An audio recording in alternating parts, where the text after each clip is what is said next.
December 22వ తారీఖు నుంచి రాష్ట్ర వ్యాప్తంగా 29 టీములతో అన్ని జిల్లాలు మ్యాక్సిమం కవర్ చేస్తూ విశాఖ ఇండస్ట్రీస్ అండ్ హెచ్సిఏ వారి ఆధ్వర్యంలో అద్భుతంగా మట్టిలో మాణిక్యాన్ని తీసినట్లు అర్బన్లోనే కాదు రూరల్లో కూడా ప్రతిభ కలిగిన క్రీడాకారులు ఉన్నారు.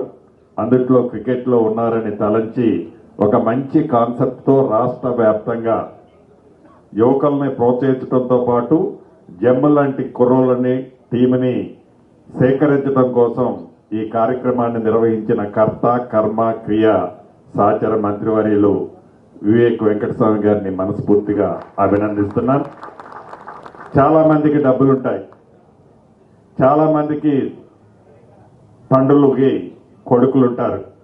కానీ కొన్ని దశాబ్దానికి పైచిలుకుగా కాకా వెంకటస్వామి గారు మన నుంచి దూరమైన వారి జ్ఞాపకాలని క్రికెట్ పైన క్రీడల పైన వారికి ఉన్న మమకారాన్ని గుర్తుపెట్టుకొని వారి పుత్రరత్నంగా డబ్బులున్నా ఖర్చు పెట్టే సాహసం చేసి ఒక అద్భుతమైన కార్యక్రమాన్ని ఈ సంవత్సరమే కాకుండా భవిష్యత్తులో కూడా చేస్తానని చెప్పి మంచి కార్యక్రమాన్ని ఏర్పాటు చేసినందుకు మనస్ఫూర్తిగా వ్యక్తిగతంగా వారిని నేను అభినందిస్తున్నాను.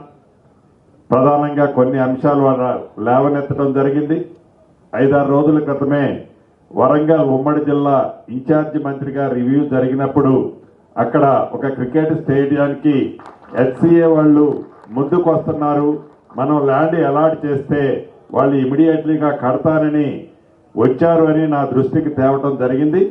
తప్పకుండా ఒక్క వరంగల్లోనే కాకుండా హెచ్సిఏ వాళ్ళు మీకు ప్రపోజల్స్తో ఫుల్ ఫ్లెడ్జ్లో కనుక ఎక్కడెక్కడ మీరు ఇంట్రెస్ట్ ఉన్నారో మీ ప్రపోజల్స్తో వస్తే తప్పకుండా సహచర కేబినెట్ మంత్రులతో ముఖ్యమంత్రి గారి దృష్టికి తీసుకెళ్లి దాన్ని పాజిటివ్గా ఈ ప్రభుత్వం క్లియర్ చేస్తుందని కూడా ఈ వేదిక ద్వారా మీకు తెలియజేస్తున్నాను.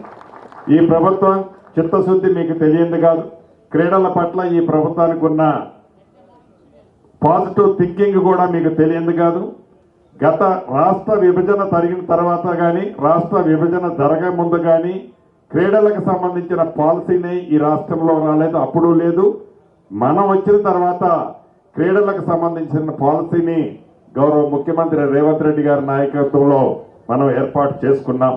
ఒక పాలసీని అడాప్ట్ చేసుకోవడం తయారు చేయడమే కాకుండా దాన్ని ఇంప్లిమెంటేషన్ చేసే దిశలో మనం మన పక్కనున్న రాష్ట్రాలతో కాదు పోటీ, ప్రపంచంలో ఉన్న దేశాలతో మనకి పోటీ అనే విధంగా తెలంగాణ రాష్ట్రంలో అన్ని క్రీడల్ని ప్రోత్సహిస్తూ వారికి కావాల్సిన అన్ని సౌకర్యాలని ఈ రాష్ట్ర ప్రభుత్వ పక్షాన చేయటానికి ఈ ప్రభుత్వం ఈనాడు ముందంజలో ఉంది.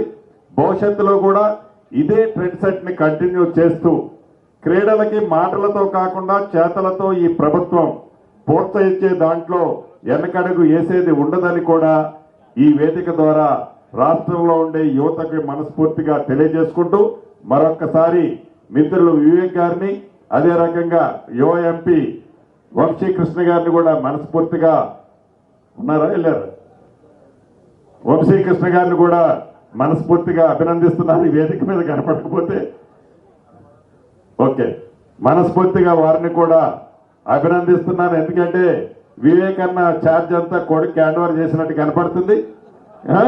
తప్పకుండా మంచి కార్యక్రమం చేస్తున్నామన్నా, ఇంతే కంటిన్యూ చేయాలి. ఏదో బాలికలకు కూడా మనం ఎంకరేజ్ చేద్దామని మీరు అష్యూరెన్స్ ఇచ్చారన్నారు.